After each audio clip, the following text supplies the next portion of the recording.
മലർമാതിൻ കാന്തൻ വസുദേവാത്മജൻ പുലർകാലേ പാടി കുഴലൂതി ഇലച്ചിലേന്നും കിലുങ്ങും കാഞ്ചന ചിലമ്പിട്ടോടി വാക്കണി കാണാൻ മലർവാതിൻ കാന്തൻ വസുദേവാത്മജൻ പുലർകാലേ പാടി കുഴലൂതി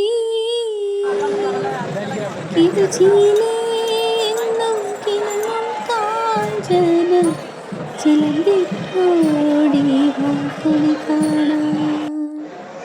ഭഗവാനെ കാണുന്നത് മാത്രമല്ല കേട്ടോ, അവിടുത്തെ ആ ഒരു അന്തരീക്ഷം അതൊന്നും അവിടെ ചെല്ലണം എന്നില്ല. മനസ്സുകൊണ്ടൊന്ന് കണ്ണടച്ച് കാണുമ്പോൾ പോലും അവിടുത്തെ ഈ ഒരു ഗുരുവായൂർ നടയും അവിടുത്തെ കാറ്റും മണ്ണും തണുപ്പും അവിടുത്തെ ജനങ്ങളെ ആ ഒരു ഇരമ്പലുണ്ടല്ലോ, മർമറി, കുറേ ജനങ്ങൾ ആ ഒരു സംസാരവും ഇതൊക്കെ അവിടെ മാത്രം ഫീൽ ചെയ്യുന്ന എന്തോ ഒന്നാണ് കേട്ടോ. വേറെ ഒരിടത്തും ഈ ഭൂമിയിൽ എനിക്ക് അങ്ങനെ ഫീൽ ചെയ്തിട്ടില്ല. ഈ ഒരു മണ്ണിലിരിക്കുക, അവിടെ കുറച്ച് നേരം ഒന്നും ചിന്തിക്കാതെ ഫ്രീ ആയിട്ട് കുറച്ച് നേരം ഇരിക്കുക, മണ്ണിലിരിക്കുക, അവിടുത്തെ മണ്ണിലിരിക്കുക, അതാണ് എനിക്ക് ഏറ്റവും പ്രിയപ്പെട്ടത്. ശ്രീകോവിലിൽ ഭഗവാന്റെ ദർശനം കിട്ടുന്നത് പോലെ തന്നെ എനിക്ക് പുണ്യം പോലെ തോന്നും ആ മണ്ണിൽ അവിടെ എങ്ങനെ ഇരിക്കുന്ന സമയത്ത് കേട്ടോ.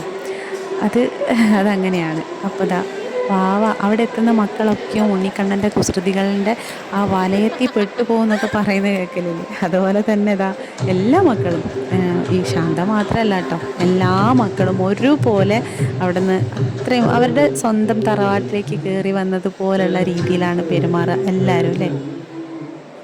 മനസ്സിന് എന്തെങ്കിലും ഒരു വിഷമം തോന്നുന്ന സമയത്ത് കണ്ണടച്ചിരുന്നിട്ട് ഭഗവാന്റെ ആ ഒരു രൂപത്തേക്കാൾ കൂടുതൽ ഞാൻ മനസ്സിൽ കാണുന്നത് ഈ ഒരു അന്തരീക്ഷമാണ് കേട്ടോ, ആ ഒരു ഗുരുവായൂർ ചുറ്റുപാടാണ്. അത് ആലോചിക്കുമ്പോൾ മനസ്സിന് കിട്ടുന്നൊരു ശാന്തിയും സമാധാനവും അത് വളരെ വളരെ വലുതാണ്. എല്ലാവർക്കും ഗുരുവായൂരപ്പൻ്റെ അനുഗ്രഹം ഉണ്ടാവട്ടെ.